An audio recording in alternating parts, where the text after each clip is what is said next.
자신이 내게 부족함이 없으리로다. 그가 나를 푸른 풀밭에 누이시며 쉴만한 물가로 인도하시는도다. 내 영혼을 소생시키시고 자기 이름을 위하여 의의 길로 인도하시는도다. 내가 사망의 음침한 골짜기로 다닐지라도 해를 두려워하지 않을 것은 주께서 나와 함께 하심이라. 주께서 내 원수의 목전에서 내게 상을 차려주시고 기름을 내 머리에 부으셨으니 내 잔이 넘치나이다. 내 평생의 선하심과 인자하심이 나를 따르리니 내가 여호와의 집에 영원히 살리로다. 아멘.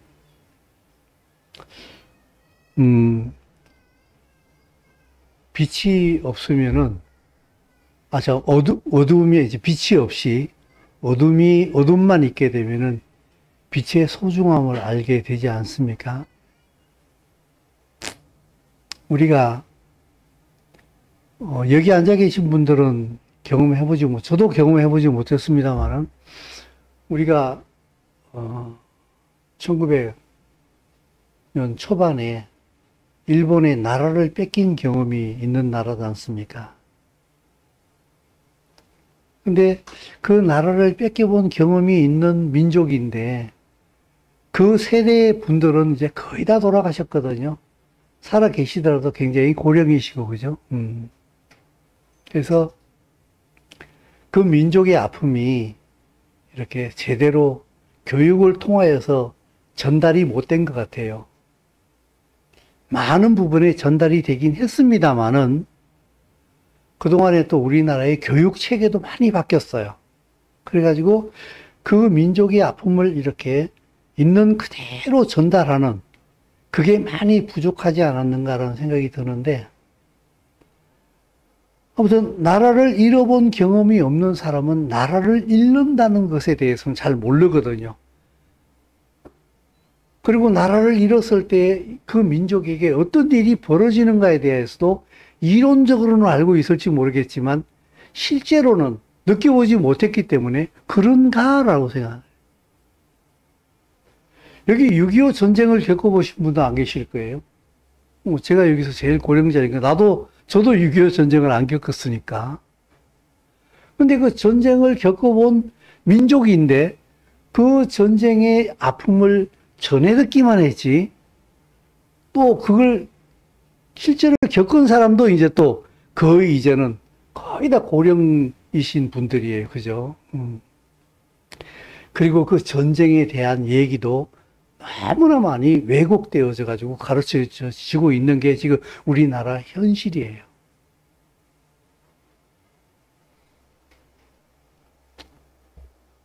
전쟁이라고 하는 것은 저도 겪어보지 못한 사람이 이런 얘기를 하는 게 좀 그렇긴 합니다만 꼭 겪어야 얘기하는 건 아니지 않습니까? 얼마나 참혹한지. 근데 그걸 겪어보지 않게 되면은 전쟁을 게임인 줄 아는 사람들도 있더라고. 미국 건국시대 때 영화를 보게 되면 그때 남북전쟁이 일어나는 그 시대에 그 영화들을 보게 되면은 미국의 많은 젊은이들이 막 전쟁에 서로 나가겠다고. 그러니까 그때 나이가 정해져 있었어요. 만 16세 이상인가 17세 이상인가 남성들만 전쟁에 나갈 수 있었어요. 그러니까 그때 영화 보면은 막 자기 나이를 속여가지고 막 전쟁 가겠다 그러고 아버지는 전쟁에 안 보내려 그러고 이 아들은 막 아버지 눈을 피해가지고 군인 모집하는 데 가서 등록해가지고 전쟁에 가버리고 막 그런 게 전쟁 그 얘기에 많이 나오거든요. 근데 실제로 그 전쟁터에 가보게 되면은 이거는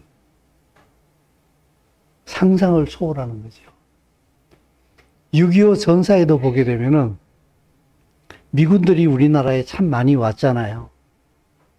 그런데 그때 그 수많은 미군들이 사실은 그때는 이 대한민국이란 나라가 어디에 붙어 있는지도 잘 모르잖아. 이 조그만 나라에 세계에 잘 알려지지도 않은 그 나라에. 그리고 미군이라는 것은 막 2차 세계대전쟁을 끝냈던 상황이에요.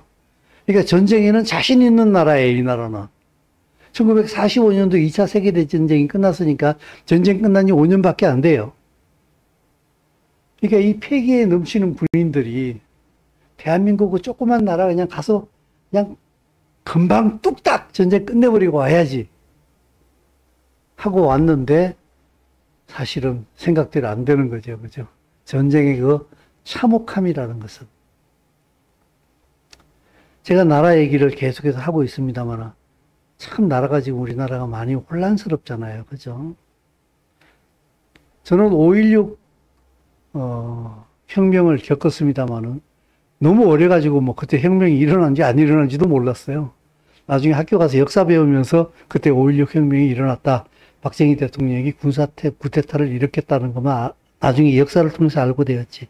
제가 느낀 것은 1980년도, 79년도가 12.12 전두환 대통령이 쿠데타를 일으켰을 때 그거는 이제 제가 막 군대를 제대했을 때였기 때문에 아주 뼈저리게 그 현장을 봤지요. 제가 군대에 있을 때에 10월 26일 날 박정희 대통령이 시해됐었고 그때 제가 겨울철 훈련을 나가 있는 중이었는데 그때 박정희 대통령이 죽었어요. 근데 우리는 박정희 대통령이 죽은지도 몰랐어요. 무슨 나라에 큰일이 생겼다라고만 알았어요. 그래가지고 훈련 끝내고 전부 다 원대 복귀하라 그래가지고 그 야간에 그냥 전부 다 보따리 다 싸가지고 황급히 부대로 돌아와가지고 전투 준비를 했던 그 기억이 나는데 참 많이 혼란스러웠거든요, 그때. 근데 그때보다도 지금이 더 혼란스러워요. 그때는 실제로 군인들이나 경찰들이 국민들을 굉장히 통제를 했었어요. 종로거리를 댕기다 보게 되면은 경찰이 잡아요. 가방 열어보라고 그래요. 무조건 무작위로. 가방 다 열고, 뭐, 주머니 있는 거 다 끄집어내. 그래가지고 주머니 있는 거 다 끄집어내가지고, 다 검색당하고, 그런 일이 비일비재하게 있었거든요. 굉장히 많은 통제가 있었어요. 그때 당시에는. 그런데 지금은 통제도 없어요. 그죠? 여러분, 길을 걸어다니다가 경찰이 여러분 핸드백 열어보라는 사람이 있어요, 어디? 아무도 없잖아요. 그죠? 아무도 우리를 통제하지 않아요. 그런데 저만 그렇게 느끼는지 모르겠습니다만은 그때 당시에 제가 12.12 사태에 느꼈던 그때의 나라 정세의 무게보다도 지금이 훨씬 더 커요. 이 무게감이, 중량감이 오는 게. 왜 그럴까? 왜 그럴까? 근데 그때 당시에는요, 그렇게 나라가 좀 어렵다, 혼란스럽다, 이렇게 하더라도요, 체제에 대한 흔들림은 아니었어요. 체제에 대한. 이게 공산주의냐, 민주주의냐라고 하는 그 체제의 흔들림은 아니었다고. 그냥 민주주의는 그냥 그대로 민주주의인데, 정부에 대한 공격이었어요. 정부. 여기에 대한 문제였는데, 지금은 체제에 대한 문제거든요.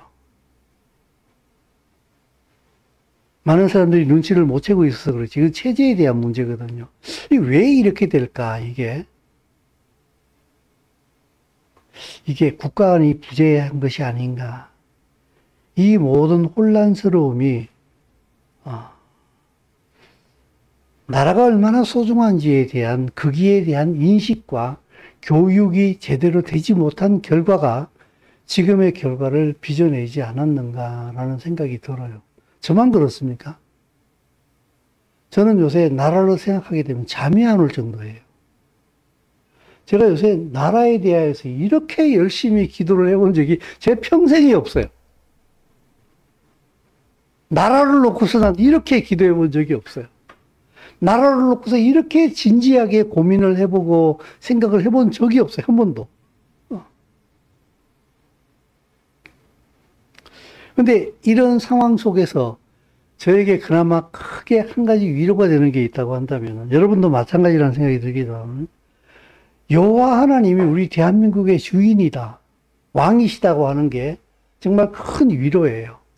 우리는 여호와 하나님을 볼 때 성경에서 만왕의 왕이라 그러잖아요. 근데 우리는 그 만왕의 왕이라는 그걸 그냥 이렇게 그냥 말이 그렇지 그냥 만왕의 왕 그래 맞아 만왕의 왕 많은 왕들의 왕 중에 왕인가 봐. 그런 의미가 아니라 만왕의 왕이라는 것은요. 이 지구상에 있는 모든 실제적 정치적인 왕, 대통령들에 대한 모든 인사권을 가지고 있는 유일한 왕이란 뜻이에요. 그 왕들을 이리 옮기기도 하고 저리 옮기기도 하고 목을 날리기도 하고 새로 세우기도 하는 모든 인사권을 가지고 있는 왕이 바로 여호와 하나님 예수와 그리스도다. 그 뜻이에요. 만왕의 왕이라는 뜻이. 그 여호와 하나님이 오늘 우리 시편 23편 보니까 그 여호와가 이 세상의 모든 만왕을 다스리고 있는 그 왕 중의 왕이 바로 우리 한 사람 한 사람 개인의 목자이시다.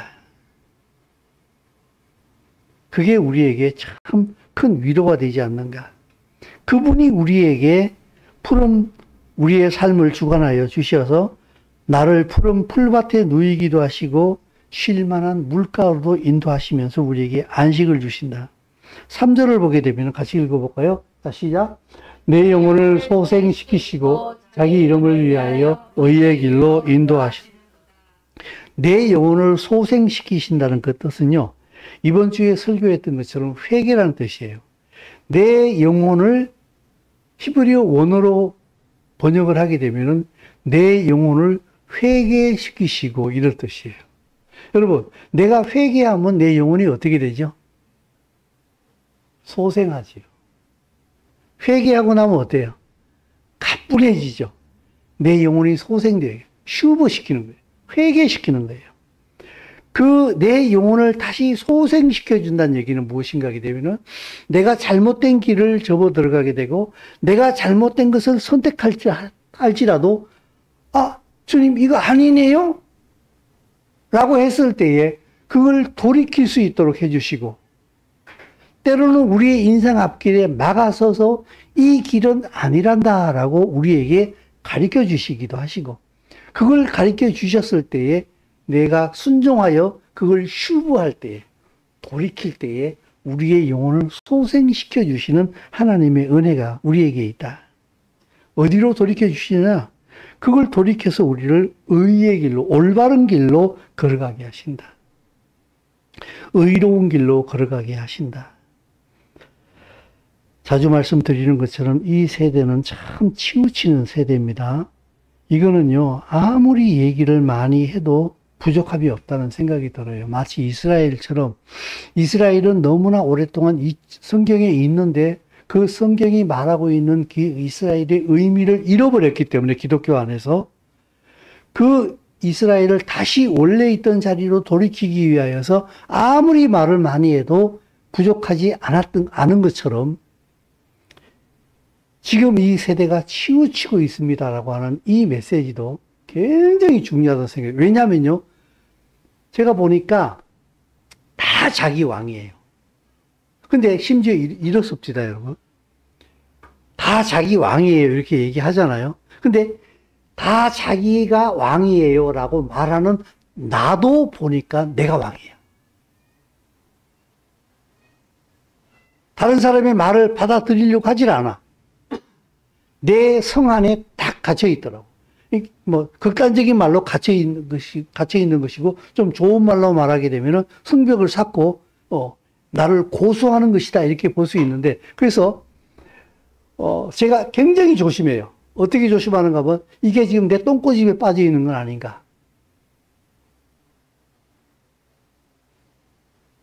내 자기 사랑에 빠져가지고 내가 하는 말이 무조건 옳아. 너는 틀려. 이렇게 해서 내 고집에 빠져서 지금 내가 갇혀 있는 건 아닌가. 왜냐하면 너무 자기 사랑에 치우쳐 있는 세대이기 때문에 나 역시도 내가 한 말이나 내 가치관에 굉장히 치우쳐 있는 내 자신을 발견하면서 절대 타협이 안 되는 나를 보면서 네가 타협이 안 되는데 그게 네 고집이니 아니면 진리가 그렇게 말하기 때문에 그런 거니 라고 제가 제 자신을 굉장히 자주 살펴요. 근데 아니라고 진단이 나왔어요. 일단 저는 저한테 아니라고 진단이 나왔어요. 그런 고집이 아니다. 진리 때문이라고 하는데 이 치우치는 세대예요. 자기 사랑에 빠지면은요 반드시 치우칩니다. 그리고 자기 사랑에 빠져서 치우치게 되면요 내가 치우친지를 모릅니다. 그리고 당신 치우쳤습니다라고 얘기하잖아요. 억수로 시험 듭니다. 그래서 탁 단절시켜버려요. 난 네 말 안 들어. 이렇게 돼버려요. 그래서 제가 여러분들한테 자꾸 하는 말씀이 강팍해지지 마십시오. 강팍해지지 마십시오. 내가 자꾸 잊어버릴 만하면 자꾸 그 얘기를 하는 거예요. 왜냐하면 강팍하다는 그거 자체가 자기 사랑에 빠진 거거든요. 자기 사랑에 빠지면 훈계가 안 통해요. 그래서 이 시대에요. 사람들에게 훈계가 안 통한다고요. 전부 다 자기가 왕이라는 뜻이 바로 그런 거예요. 왕이 누구 말을 들을 필요가 있어요. 왕이 지 맘대로 하면 되는 거지. 그렇잖아요? 그러니까 훈계가 안 통한다고요. 그러니까 예전에 말씀드린 것처럼 저도요. 예전에 비해서 우리 성도들에게 신앙적인 어떤 그런 어드바이스를 하는 게요. 거의 없어요. 거의 없어요. 공적으로 그냥 일반적인 설교 시간에 그냥 이렇게 모든 사람을 향해서 공적으로 얘기를 하는 것이지 한 사람 개인을 놓고서 당신 상태가 지금 이래요. 당신 그러면 안 돼요. 라고 얘기를 해본 적이야 제가 한 10년은 넘은 것 같아요. 굉장히 조심스러워요.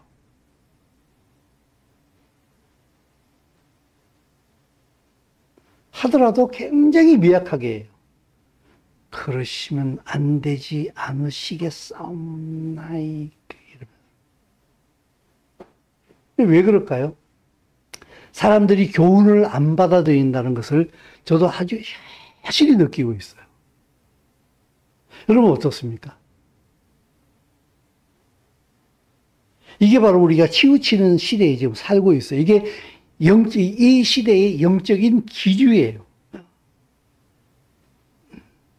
그래서 시야가 굉장히 좁아집니다. 자기 사랑에 빠지게 되면은 시야가 굉장히 좁아요. 그래서 모든 게 자기 중심이에요.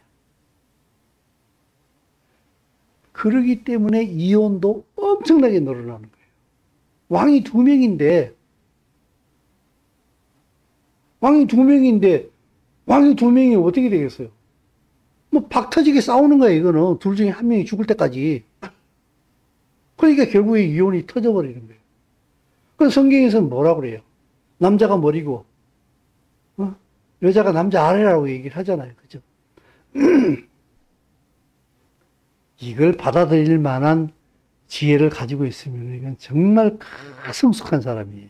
그죠? 네가 똑바로 해야지 내가 나를 대가리로 인정을 하지 또 이러면서 그냥 또 그거 가지고 또 싸우잖아요. 그죠? 아내를 사랑해라고 그랬잖아. 네가 날 사랑해주면 내가 네 말 잘 듣지 또 이러면서 막 닭이 먼저냐 계란이 먼저냐.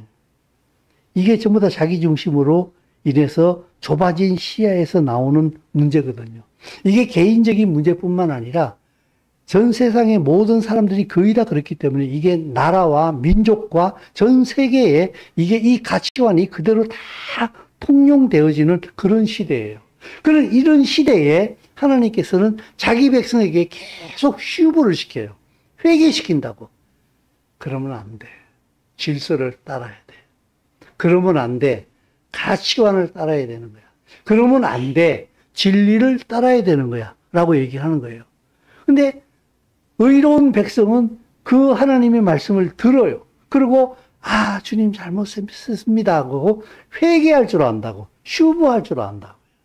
그러니까 이 자기 사랑에 빠져서 치우친 이 시대에 회개할 줄 안다고 하는 게요. 얼마나 큰 은혜인지 모릅니다. 그게 아니면 그냥 쭉 가는 거예요. 쭉 가다 보면 누구 만나요? 사시 만나는 거야. 난 신앙생활 열심히 했다고 생각했는데 도착해보니까 사시가 날 기다리고 있어. 사시가 뭔지는 아신지 모르겠어요.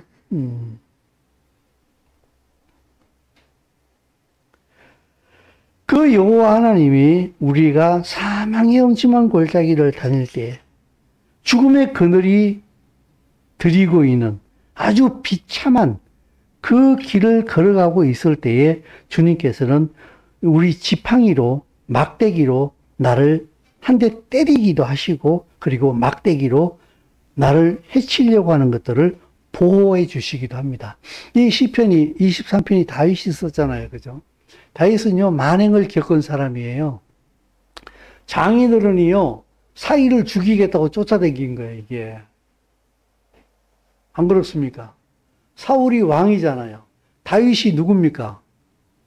사울의 사위예요. 사울의 딸 미갈이랑 다윗이 결혼했잖아요. 장인이 사위 죽이겠다고 쫓아다니니 완전 콩가루 집안이에요, 이거는. 그죠? 딸 생각 좀 해줘야 되는데 그냥 죽이겠다고 쫓아다니니 말이야. 근데 거기에서도 보게 되면은 다윗은 하나님께서 자기를 보호하시는 것을 체험했거든요. 그래서 그가 노래 부르기를 원수의 목전에서 내게 상을 차려주시더라고 신앙 고백을, 신앙 간증을 하지 않습니까? 그리고 그가 마지막으로 결론 짓기를 그 하나님의 선하심과 인자하심이 나를 평생토록 따라다니더라. 24년 어떻게 사셨습니까? 저는 조용한 가운데서도 전쟁을 치르고 살아온 것 같아요. 손에 잡히는 건 아무것도 없는데 돌아보니까 모든 게 은혜였어요. 늘 부족했는데 부족한 것 때문에 무너지지는 않았어요.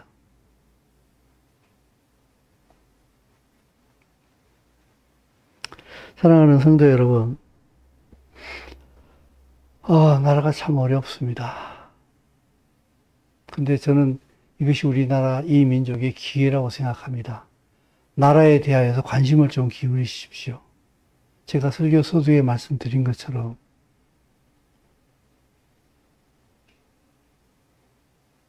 우리를 물리적으로 괴롭게 하는 세력은 내 주위에 아무것도 없는데 나라는 예전에 겪었던 군사 정부가 점령하고 있었던 그때보다도 나라는 지금 더 혼란스러워요.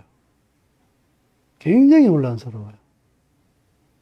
하나님께서 가장 좋은 결과를 주시리라 저는 그렇게 믿고 있습니다만은, 그리고 여러 군데 그런 징조도 보이고 있습니다만은 하나님께서는 우리를 이 땅의 통치자로 세우셨거든요.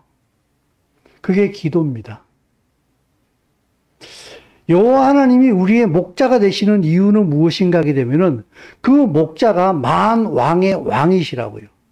그 만왕의 왕이신 그 예수와의 우리가 손안에 있다고 한다면 우리는 무엇을 해야 되는 사람들인가 하게 되면은 그 예수와의 일을 이 땅에서 해야 되는 사람들이에요. 그게 바로 기도라고. 기도는 내 소원을 이루는 것이 아니라 하나님의 뜻이 이 땅에 풀어지도록 통치하는 것이 기도예요. 그러므로 기도하지 않는 그리스도인은요, 하나님께서 보시기에 직무유기입니다. 내게 맡겨주신 그 일을 안 한 사람이라고요. 성경의 표현으로 치게 되면 굉장히 게으른 종이에요.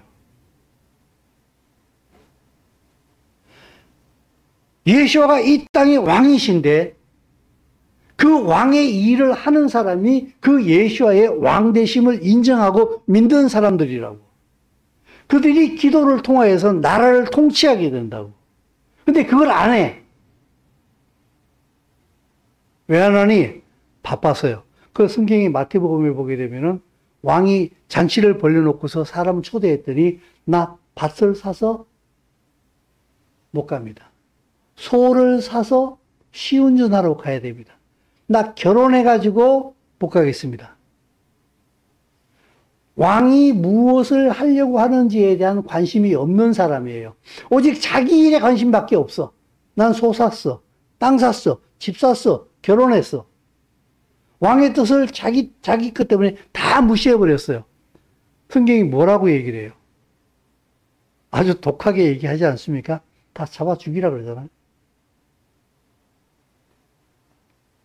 이 땅에서 내가 구원받았어. 난 예수 믿는 사람이야. 예수님이 왕이라는 사실을 난 알아. 난 믿어. 그분이 왕으로 이 땅에 다시 오실 것을 믿어. 근데 난 그분이 하는 일에 대해서는 관심이 없어. 근데 사실 관심이 없어라고 말하진 않지요. 그냥 모르지요, 그냥. 모르지요. 모르니까 어떻게 돼요? 관심이 없을 수밖에 없고, 그냥 오직 내 일에 그냥 빠져 있을 수밖에 없는 거예요. 그 하나님께서 하시고자 하는 그 일에 대해서는 아무런 관심이 없어요. 내 월급이 얼마나 오르냐? 내 연봉이 얼마나 오르겠느냐? 내가 이 땅에서 얼마나 사업을 해서 잘 나가겠느냐 하는 여기에만 관심이 있을 뿐이지, 하나님께서 지금 민족과 민족들 사이에, 나라와 나라들 사이에 무슨 일을 하고 계신지에 대한 그 어떤 관심도 없단 말이죠. 왕의 백성답지 못한 거지요.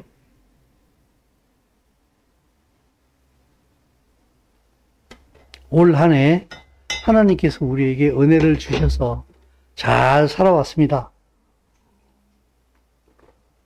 그렇게 내가 고백을 하고 그렇게 믿는다고 하게 되면은 2025년도에는 슈브하십시오. 무슨 말씀인가? 회개하시라고. 회개하시고 삶의 관점을 바꾸시라고요. 그분이, 하나님이 뭘 원하시는가, 그걸 알고 그 일에 매진할 수 있는 사람이어야 됩니다. 그때에 하나님께서 사망의 음침한 골짜기에서 나를 건져내시고, 그리고 나를 이끌어 인도하시고, 그리고 나를 원수의 목전에서 승리를 보게 하시고, 그 하나님의 선하심과 인자하심을 체험하게 만들어 주시는 줄로 믿습니다. 우리의 그 신앙 고백이 그러지 않습니까? 여러분, 하나님의 선하심을 체험하고 하나님의 인자하심을 난 체험했습니다 이러면은요, 우리가 제일 많이 고백하는 게 뭐예요? 그 고백이 나쁘다는 얘기가 아니라, 하나님이 내게 돈 주셨어. 하나님이 나를 병을 치료해 주셨어. 날 취직시켜 주셨어. 물론 그것도 정말 귀한 고백이에요. 그러나 왕의 백성의 최고의 고백은 무엇인가 하게 되면은, 왕이 하시고자 하는 그 일에 동참해서 그 왕이 승리할 때에 그 승리의 기쁨을 함께 누릴 줄 아는 사람이에요. 그렇게 하려고 하게 되면은 왕이 무슨 일을 하는지 알아야 되잖아요. 왕이 무엇을 하기를 원하시는지를 알아야 되잖아요. 우리는 예수와 그리스도 왕을 우리는 거의 어떻게 알고 있는가 하면, 내 삶을 축복해 주셔서 건강하게 하시고 돈 많이 주시고 성공하게 하시고 내 개인적인 차원에서 바라보고 있단 말이에요. 그러나 예수와는 그보다 훨씬 더 크신 분이라는 거예요. 그분은 이 땅에 하나님의 나라를, 소멸되어진 에덴을 회복시키시려고 한다는 거예요. 그 일에 기도로서 함께 동참하는 사람이, 왕이 승리할 때 우리 왕이 이기셨구나. 왕이 이기셨구나. 전 세계에서 지금 왕이 어떤 일을 하고 있는지가 보인단 말이죠. 지금요, 예수와 그리스도가 승리할 수 없어서 승리를 못 하시는 건 아니에요. 근데 왕이 오시려고 하는 그 신호탄을 지금 전 세계 곳곳에서 터뜨리고 있어요. 자기 사랑에 빠져서 나만의 삶을 살아가는 사람은 그게 안 보여요. 그러나 예수와 그리스도가 전 세계 온 우주의 왕이시고 그분이 지금 이 땅에 오실 준비를 하고 계신다는 것을 보는 사람은 그게 보여요. 이스라엘과 전쟁을 하던 하마스가 날아갔어요, 지금. 이스라엘과 전쟁을 하면 덤비던 헤즈볼라가 뿌리 뽑히고 있어요, 지금. 이스라엘이 지난번 전쟁 때 다 양보하고 다시 물러났던 골란 공원을 이스라엘이 지금 다시 다 차지해버렸어요. 지금 시리아로 밀고 들어가고 있어요, 지금. 시리아의 아사드 정권이 날아가 버렸어요, 지금. 물론 이스라엘이 직접 날린 건 아니에요. 근데 이스라엘의 전쟁 덕분에 이 일이 일어난 거예요, 지금. 아사드 정권이 날아갔어요. 아사드 정권이 지금 러시아로 도망갔어요, 푸틴한테. 이란이 지금 거의 주저앉을 상황이에요, 지금. 헤즈볼라와 하마스를 갖다가, 그리고 시리아의 헤즈볼라를 지원하던 이란이 지금 거의 다 주저앉을 상황이에요. 러시아가 지금 거의 주저앉을 상황이에요. 북한이 지금 거의 주저앉을 상황이에요. 중국이 지금 거의 주저앉고 있어요, 지금. 이게 뭘 얘기하는 줄 아세요? 전 세계의 악의 세력들이 지금 무너지고 있는 거예요. 막 여기저기서 우르르 하면서 지금 막 무너지고 있어요, 지금. 그 가운데 대한민국이 엄청나게 혼란스러워요, 지금. 이 대한민국은 지금 미국과 중국의 대리전쟁이에요. 이곳에서 벌어지는 게.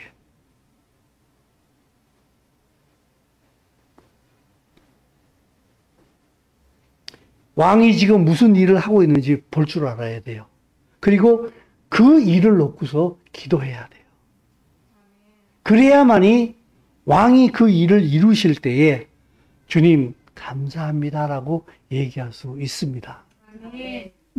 내 자신의 삶에서 조금만 눈을 드십시오. 그리고 조금만 시야를 넓히셔서 대한민국을 한번 보십시오. 여러분들이 관심을 안 가지신다고 하게 되면 굉장히 안타까운 일인데, 여러분이 생각하는 것보다도 지금 굉장히 대한민국은 심각합니다, 지금. 이승만 대통령이 1948년도에 이 대한민국을 세운 이후로 최고로 위험한 상황에 지금 와 있습니다. 안타깝게도. 그러나 이 나라가 결대로 난 이대로 무너지리라고 생각하지는 않습니다. 왜냐하면 이 땅에 기도하는 의인들이 있거든요. 기도하는 의인들이 있거든요.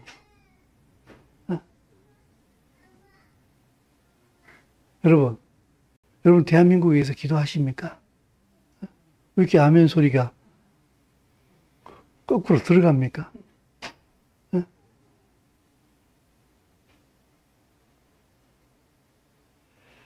대한민국을 위해서 기도하는 의인들이 있어요.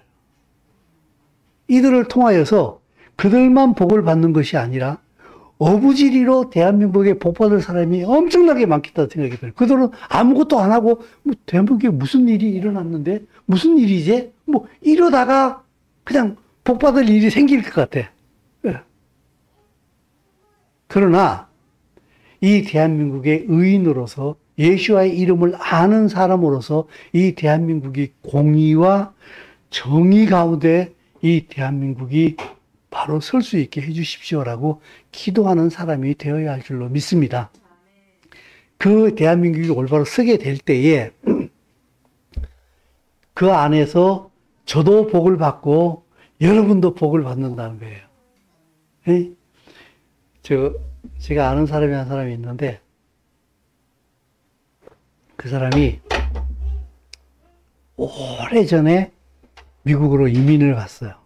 간호사인데 오래전에 이민을 갔어요. 그리고 그곳에서 자리를 잡고 간호사로서 인정도 받고 상당한 레벨에 올라가가지고 세상 말로 돈도 많이 벌고 아주 안정된 삶을 살고 있어요. 근데 그 사람이 이 대한민국이 지금 엉망진창 위기에 몰려있다는 걸 알아요. 아는데 그 사람이 뭐라고 얘기를 하고 있는가 하면은 나는 심각하게 대한민국으로 이민 갈 것을, 역이민, 다시 돌아올 것을 고민하고 있습니다. 왜? 대한민국만큼 좋은 나라가 없습니다. 대한민국만큼 좋은 나라가 없습니다. 그리고 대한민국만큼 하나님 앞에 앞으로 복받을 나라가 전 세계 어디에도 없습니다. 그래서 나는 대한민국으로 다시 돌아갈 것을 심각하게 고민하고 있고, 그리고 고민을 뛰어넘어서서 이제 곧 시행하려고 합니다. 대한민국은 이것을 반드시 이길 거라는 것을 저는 알고 있습니다. 라고 얘기를 하더라고요. 난 그게 참 굉장히 위로가 되더라고요. 사랑하는 성도 여러분. 성도는 하나님의 백성입니다. 하나님의 백성은 하나님이 하시는 일을 알아야 됩니다. 하나님이 하시는 일은 하나님의 나라를 회복하는 시키는 일입니다. 그 하나님의 나라는 공의와 정의의 나라입니다. 그럼 이 대한민국이 공의와 정의로 설 수 있도록 기도한다는 것은 믿는 백성의 사명이요. 그 하나님이 우리를 의의 길로 인도하여 주시어서 2025년도에 더 큰 하나님의 축복 가운데 세워 주실 줄로 믿습니다. 기도하는 저와 여러분 꼭 되시기를 예수의 이름으로 축원드립니다. 기도하겠습니다. 하나님 아버지, 진리를 알게 하시니 감사합니다.